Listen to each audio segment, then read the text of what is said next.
Lori Vallow, Daybell debacle, horrible case. Missing children turned into murdered children for months now. But I think we can go back a little bit and look at how shady Lori really is. She is one shady lady. Seriously. So before we get started, I'm Kathryn. Welcome to Left Undone. Incomplete investigations. Please like, please subscribe, and please ring the bell for notifications. We go live every Saturday morning at 10:30 a.m. Pacific time. Love to have you there. So welcome to Left Undone. And if you're new, leave a comment and say hello.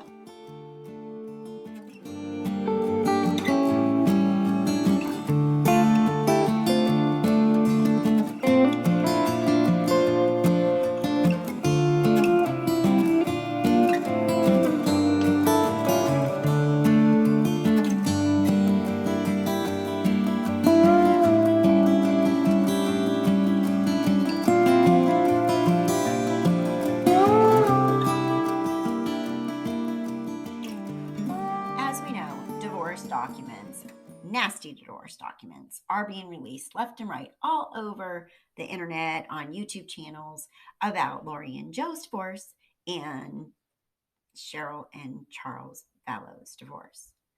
I'm not going into that because much of it is hurtful to the young adults that's names were announced in these documents.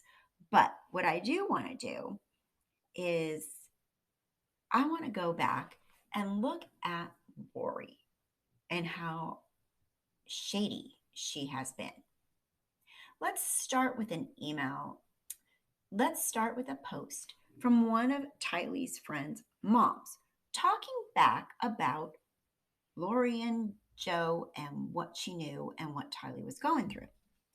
So she made this post online. And it says, Tylee's father fought for custody for years. Weeks after he was granted custody, Charles and Lori up and moved to Hawaii and started a juice bar and took Tylee with them. It was very shady. She used the word shady too. And spur of the moment departure. Tylee was only supposed to be visiting her mom in town during a court allotted time.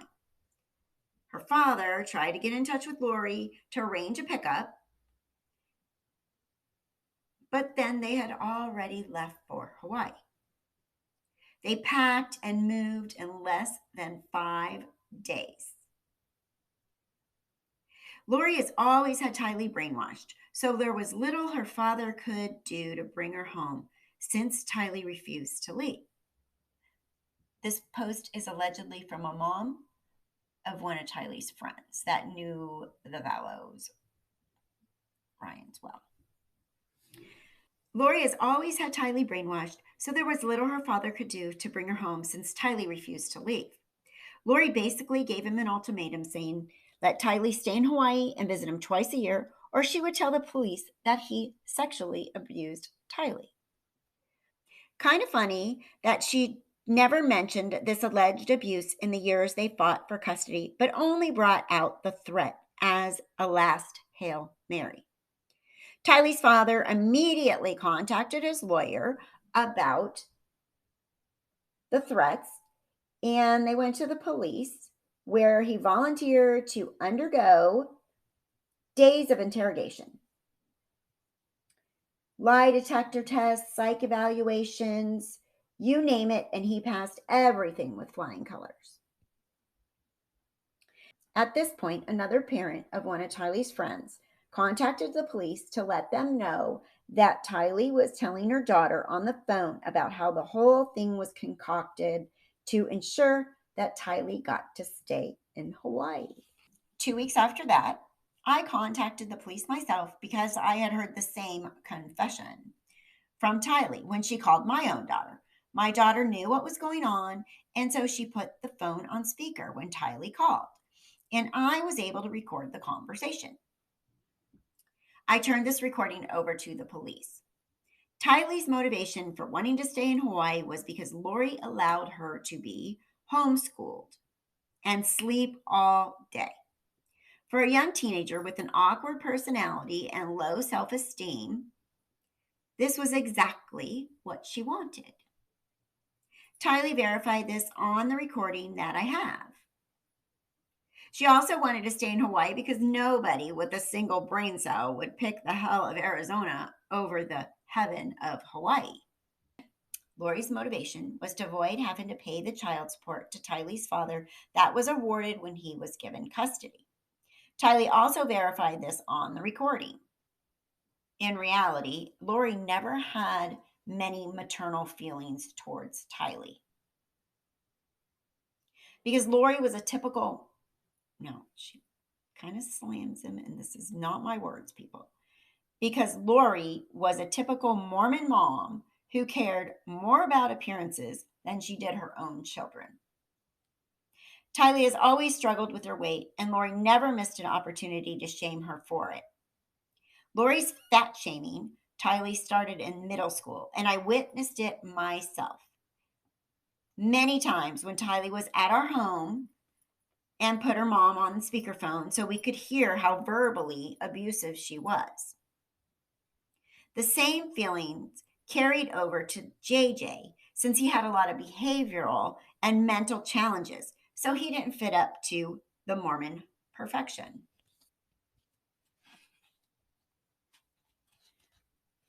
I'm not sure which friend this was, but I'm going to keep reading to you.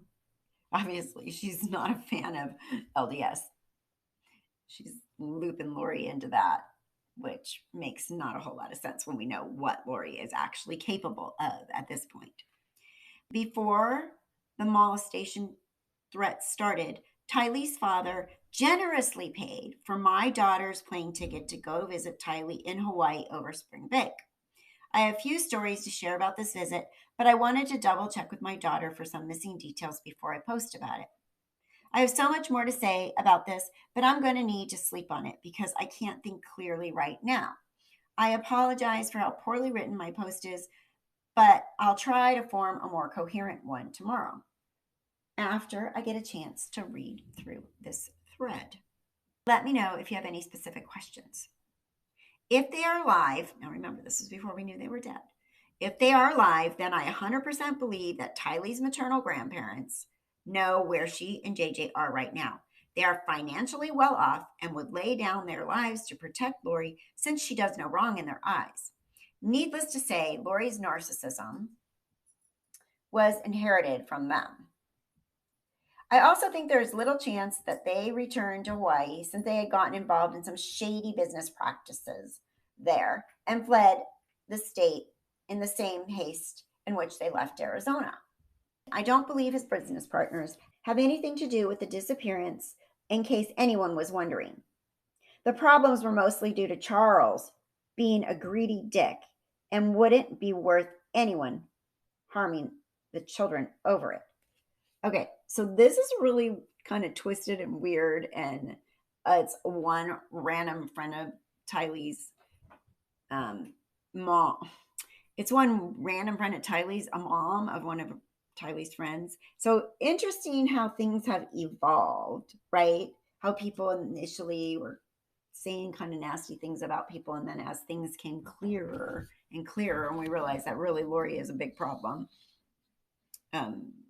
things began to shift a little bit more and more towards Lori being the actual problem from the get-go. So, as some of you may know, these girls on a WTAF is their YouTube channel, and they actually have been going over all these documents. A lot of what they've gone over, I personally don't feel it has any relevance to what we as a public need to know. And I feel like it kind of throws out there things that maybe Colby's friends don't need to know, or people that weren't eventually going to be in the courtroom don't need to know, and I don't even know if all this would even show up in the courtroom because it's so about how Lori was in the past with her divorce with Joe and custody over Tylee. So I'm not going to go into those, but they did provide them. They paid money. They found them. So if you'd like to hear their live information. They go over they've been going in parts over this entire set of documents that they were able to come up with.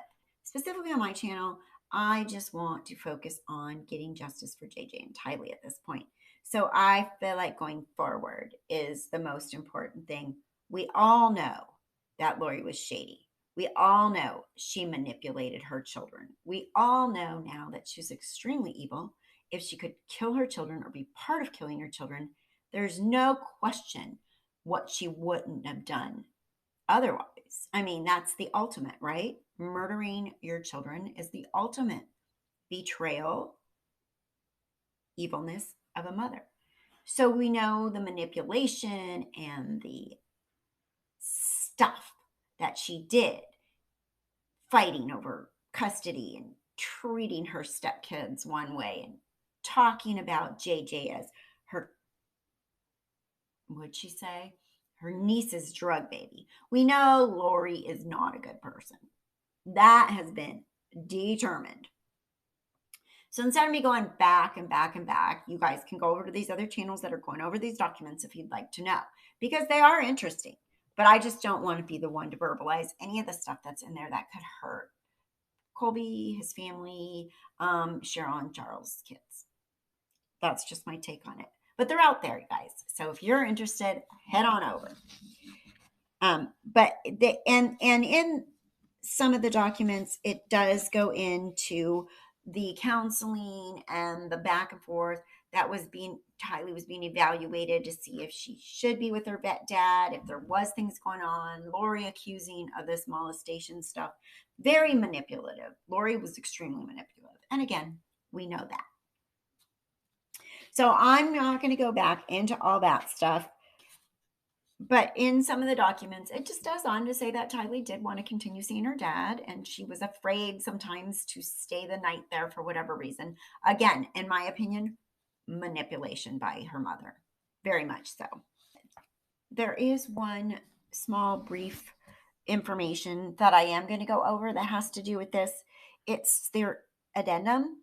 Tylee had a lot of inconsistencies in her stories, and it's pretty obviously she had been coached about things. So this is from July 15th, 2008, and it is part of the documents that are circulating. And like I said, you can go over to their channel and hear it all. And I definitely credit them for doing the work and getting these documents out there. We both have different styles, and there's a lot I wouldn't say, but it doesn't mean they're wrong. It just means their stance on this is different than mine. All right, so they did have some addendums. On June 30th, 2008, Tylee tells Leslie Smith she doesn't want to visit during overnights because Joe molested her and Colby. On July 3rd, 2008, Tylee tells Dr. Wilcox this happened when she was 4 years old. When Dr. Wilcox asked her if she ever saw her dad alone when she was 4, Tylee said no. That was right. That it wasn't last year. It was 4 years ago when she was 1. On 7/3/08, Tylee tells me she doesn't want to spend the overnights with Joe because she didn't want to be away from her mommy, and she didn't give any other reason. On July 7th, 2008, prior to session, Lori Vallow informs Leslie that Tylee reported seeing needles in Joe's bathroom. During that session, Tylee told Leslie that she saw needles in Joe's bathroom.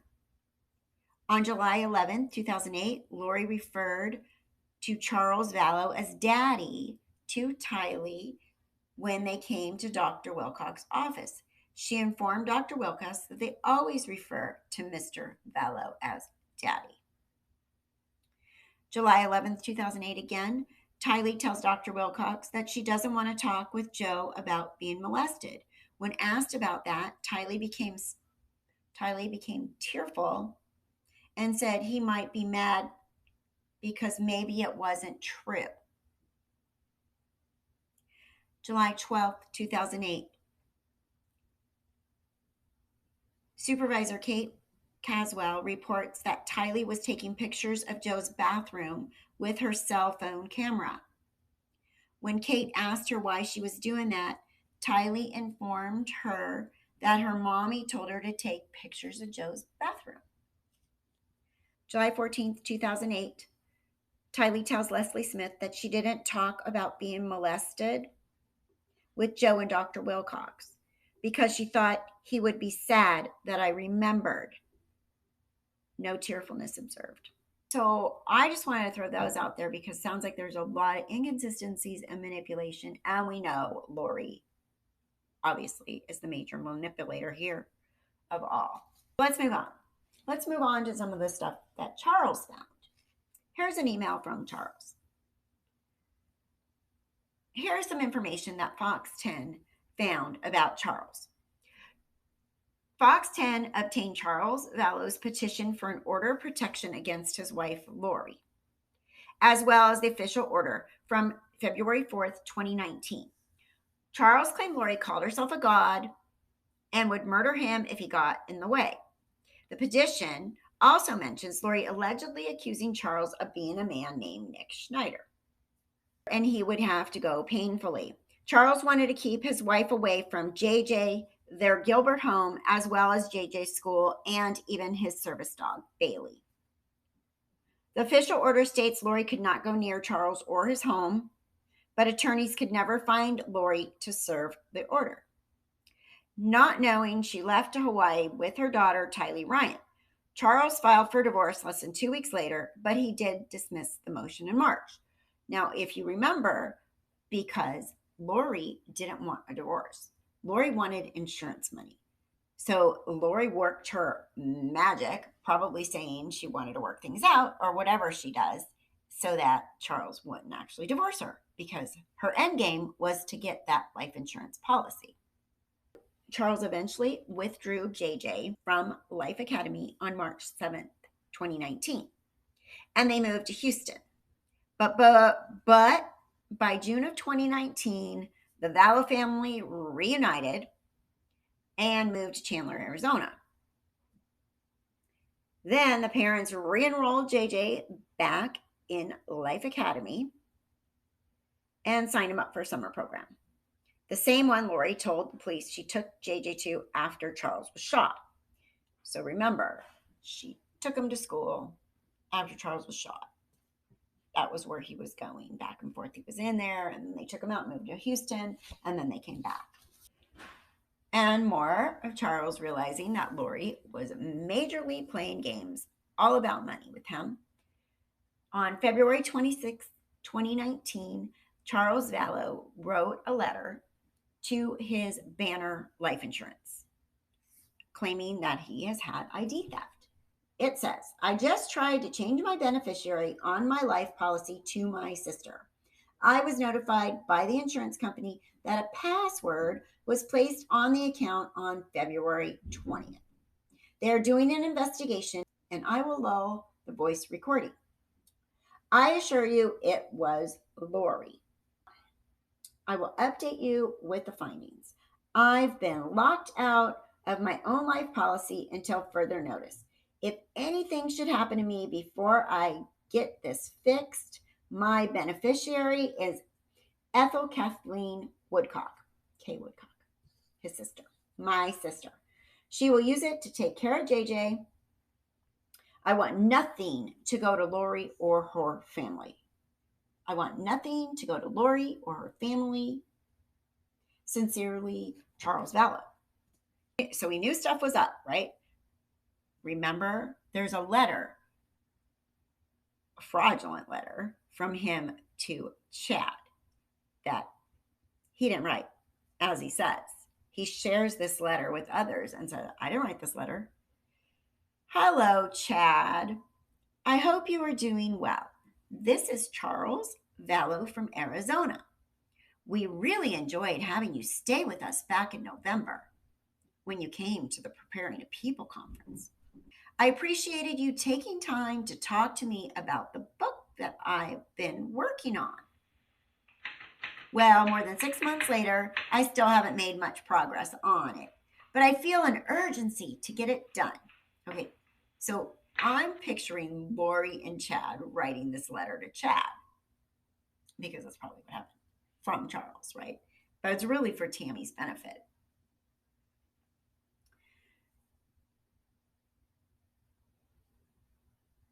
As the managing partner of Right Planning Group, I'm going to have the opportunity to speak at various conventions beginning in the fall. But everyone says I need to have a book available that summarizes my life and shares the principles I follow. So I will cut to the chase.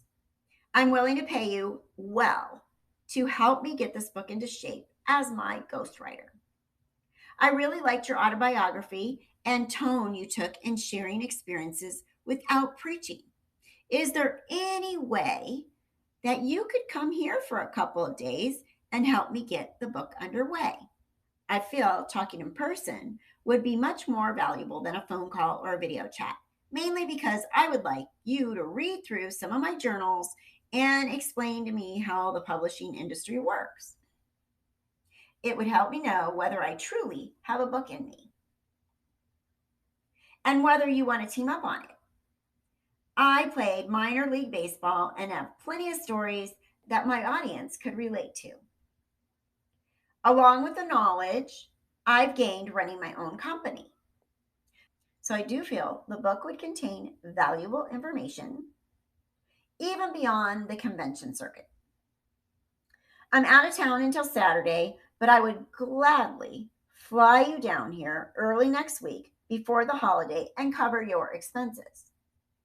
You could stay in our guest room like before, or in a hotel if you prefer.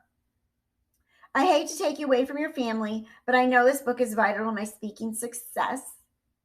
I understand if you don't want to take part in the project, but I would definitely make it worth your time.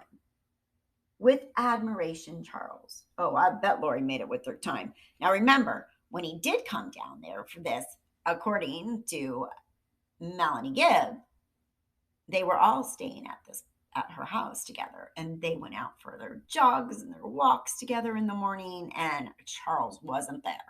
Charles had no idea that they made this baloney scheme up to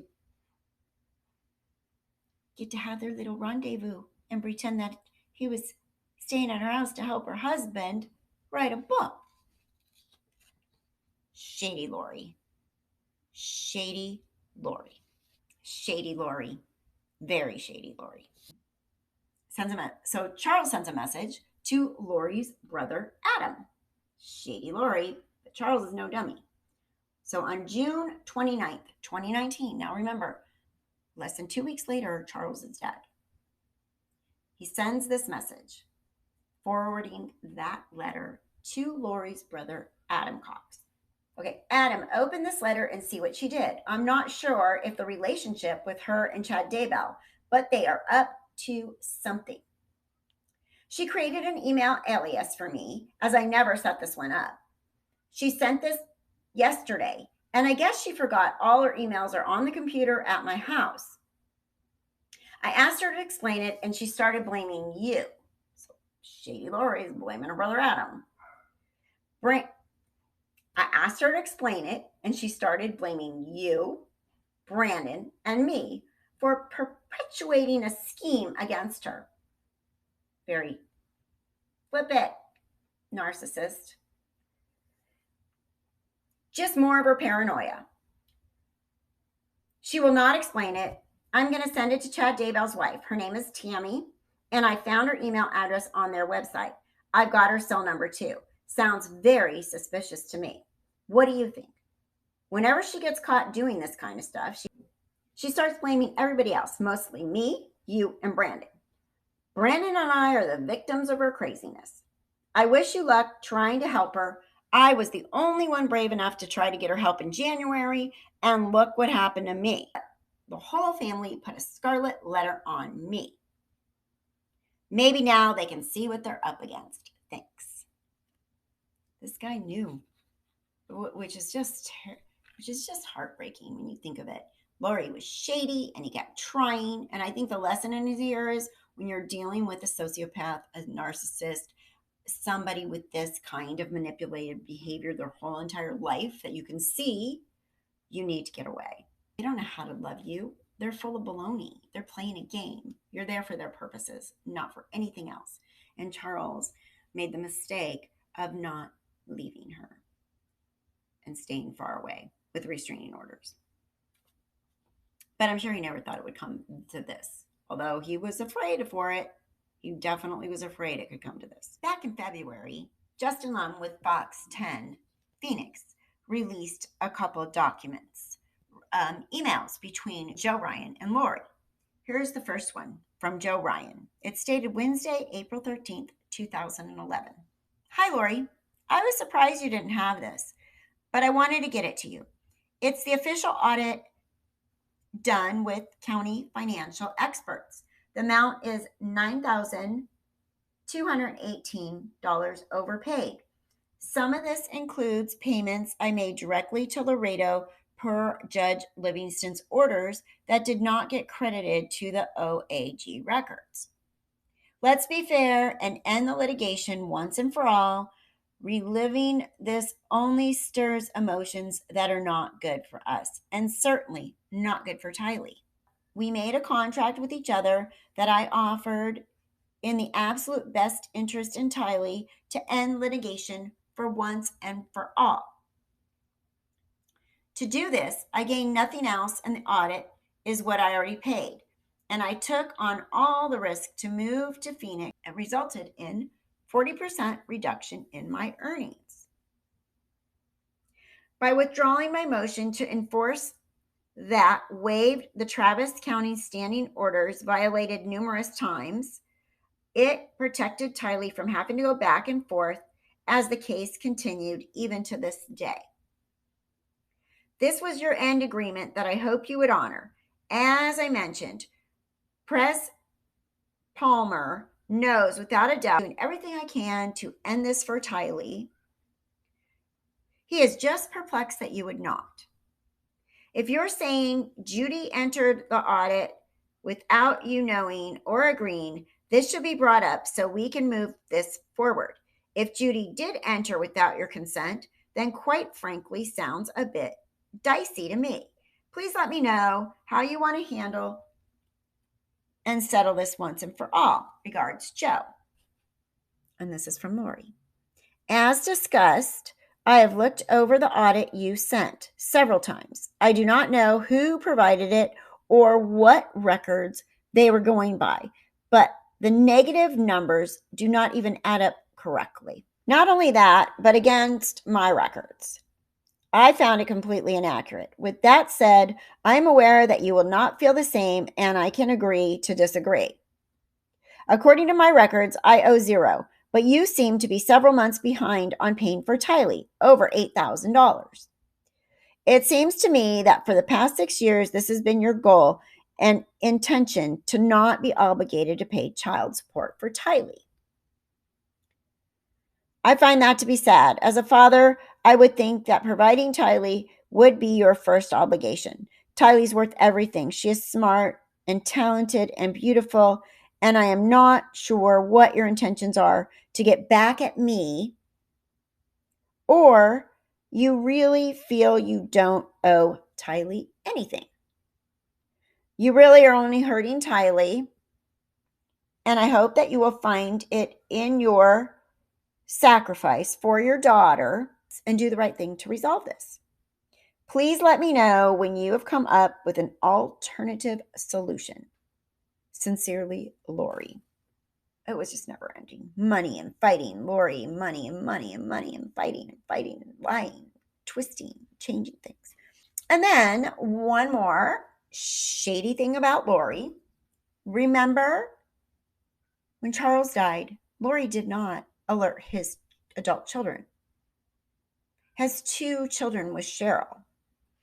And Lori, Charles laying dead, Lori's out there being like, hey neighbors.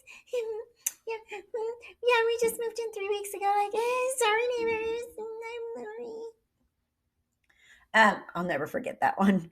That was like my first impression of her. And it was like, lady, I'm going to throat punch you. So remember, she texts his children, his adult children, text them to tell them their father's dead, right? Hi, boys. I have very sad news. Your dad passed away yesterday.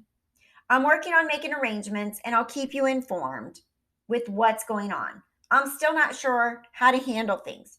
Just want you to know that I love you and so did your dad. Hey, hi. Yeah. How's it going? Happy birthday. And yeah, your dad's died. Yeah, well, it wasn't anybody's birthday, but you know what I mean? Like it's the same kind of a text message. Like, oh, obligatory text message. Happy birthday. Happy dad dead. Oh, God, she's such a horrible person. And then, so that was sent at 4:36 p.m. And at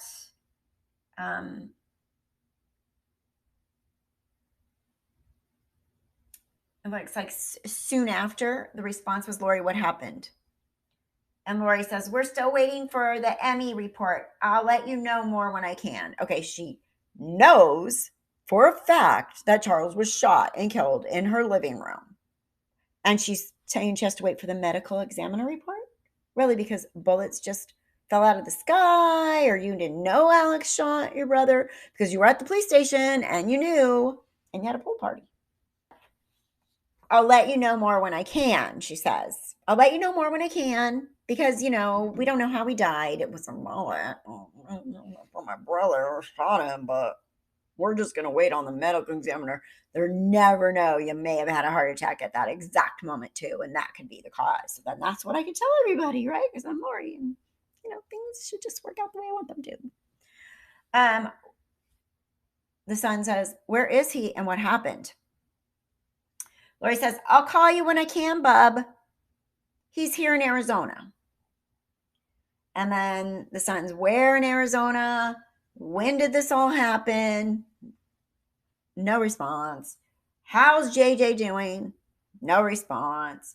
What funeral home is he at? No response.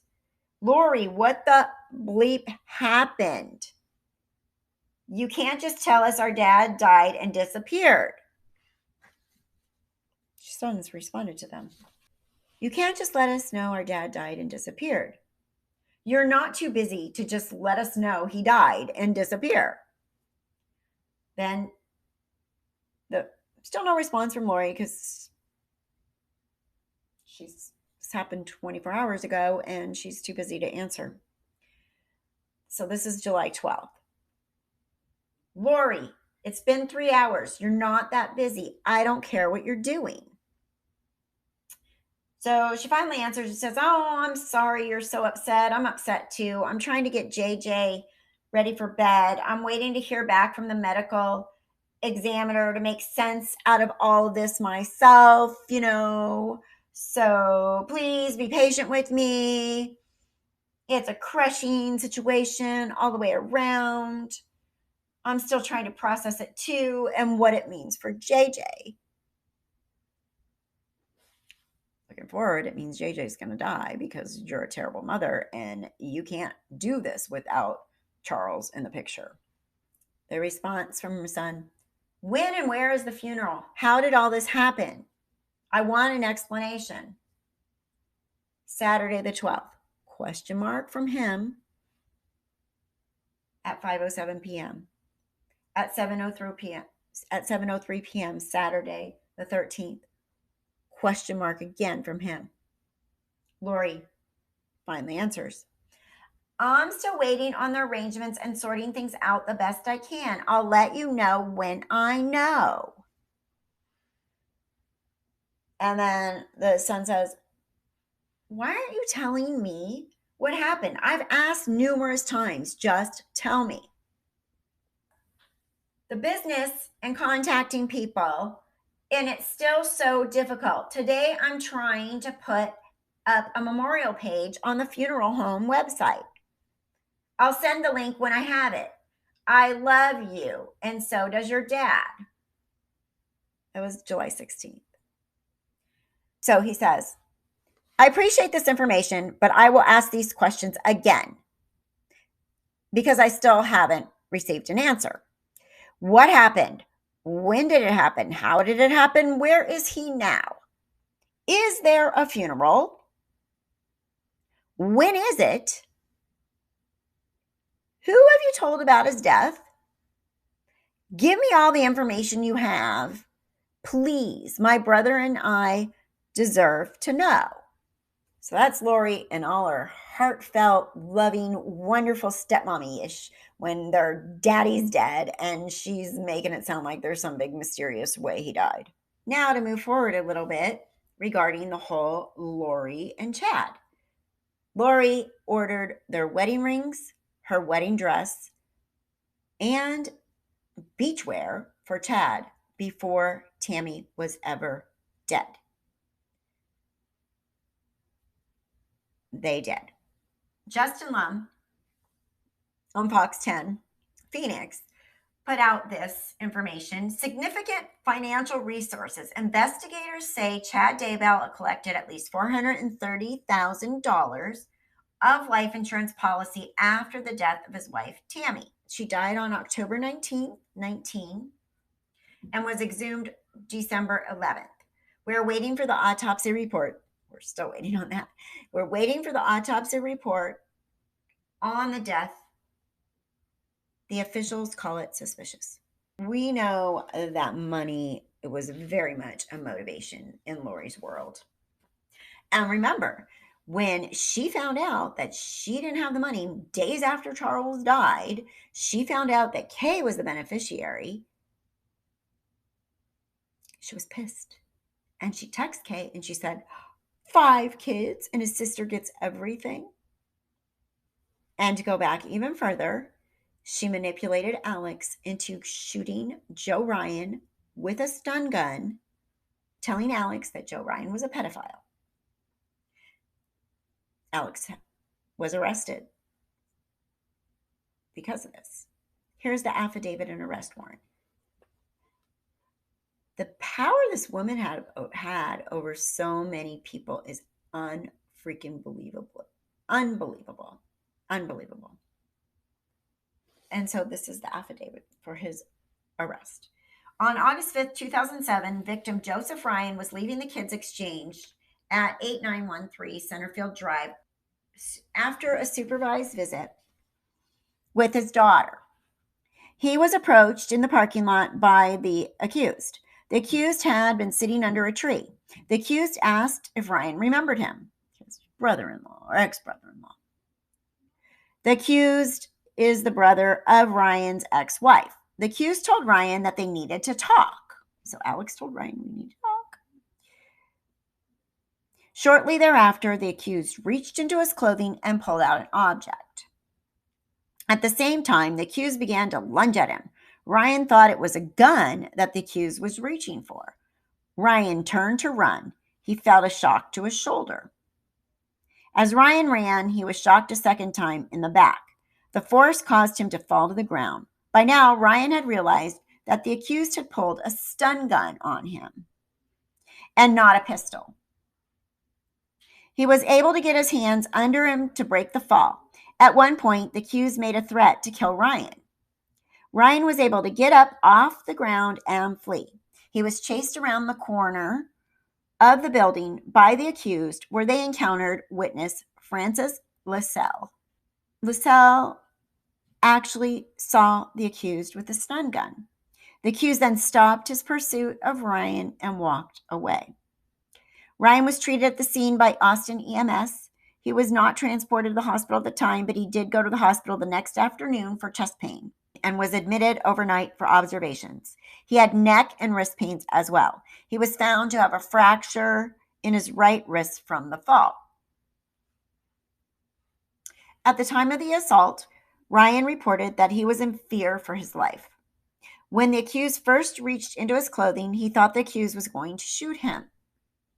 The accused made a threat to kill Ryan.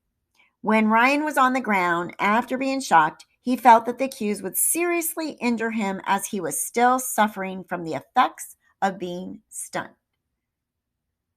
So Lori was able to get Alex to go stun gun Joe Ryan And it appears that she was able to get him to help her kill and bury her children. How many years later? 12 years later, she was able to get her brother, that was arrested for going after her husband before with a stun gun, to actually help her murder and bury her children in Chad's backyard. Lori Shade. Lori's so shady, she has a lawyer that tells lies. Mr. Means, have you represented anyone else related to this case? No. Really? Shady people. Lori and her crew are shady, shady, shady. In her case, where a lot of these charges now are dropped because kids are dead, right? Some of the items on the evidence list: unredacted Rexburg Police Department incident number, redacted Rexburg Police Department incident number. There's numbers here. I'll put these on the screen for you. Number. Sydney Woodbury Shank interview, where all along we've been assuming that was the babysitter that watched JJ the night he had his meltdown, when Lori and Melanie Gibb and David Warwick were there before the whole, when they showed up that night, when she went and got him from the airport. Lori went to the airport to get Melanie Gibb, and she showed up and the babysitter was there. And the babysitter was introduced, and basically JJ had this meltdown in front of the babysitter and in front of Lori. And so her statements were part of the evidence, and I'm assuming that's her. This number C, letter C, Sydney Woodbury Shank. I'm assuming that's the babysitter from that period of time. Jack and Sheila Daybell interview, Yellowstone security video, Idaho Falls airport security video, Natalie and Ian Pulowski video interview, where he was the one that wore the wire for the FBI. And as you can see, more manipulation with his wife, Melanie, as far as that whole wire goes, because he was like, oh yeah, this is going on and this, and I was told this, and there was nothing. And Melanie's like, oh yeah, the kids are, I'm sure they're fine. And guess what? They're dead. Yellowstone, more Melanie Boudreau interview. Again, Melanie and Ian. Kay and Larry Woodcock interview. A lot of this evidence we've never seen or heard of or read yet. We still haven't seen or read or heard of a lot of this. What's inside of these. We have the list. We just don't know exactly what it entails. And it goes in to say, Ian's recordings and Storage Plus security video. We know that's important. Lori had the kids' stuff there. She was there with Chad on October 2nd, and Alex on October 3rd. Back and forth. And we know now that the children were dead. So that's why their stuff was in there. 571 Rexburg Police Department photographs. So they've got a lot of pictures and photographs, probably when they initially went in the house before Lori, went during the welfare check and then coming back with the warrant. And then Officer Kellen Witten body camera footage from November 26th. So there is body cam footage of their encounter during the welfare check. The other Detective David Stubbs body camera footage as well. And then again, Detective David Stubbs body camera footage for November 27th when they came back, and lo and behold, Shady and Shady were gone. I just kind of want to go over some of the things that were sort of in the background now, because this case has been going on for so long and we know they're sitting in jail. So there's a lot of people new to the case. There's a lot of people that forget. I forget a lot of the details, and just wanted to point out some of Lori's conniving ways that she's been doing all along. Thank you for watching Left Undone Incomplete Investigations. I'm Kathryn. Please like, please subscribe, please ring the bell for notifications. Thank you so much, and I will see you Saturday. We do our Saturday morning live, 10:30 a.m. Pacific time. See you then or sooner. Have a great day. Bye-bye.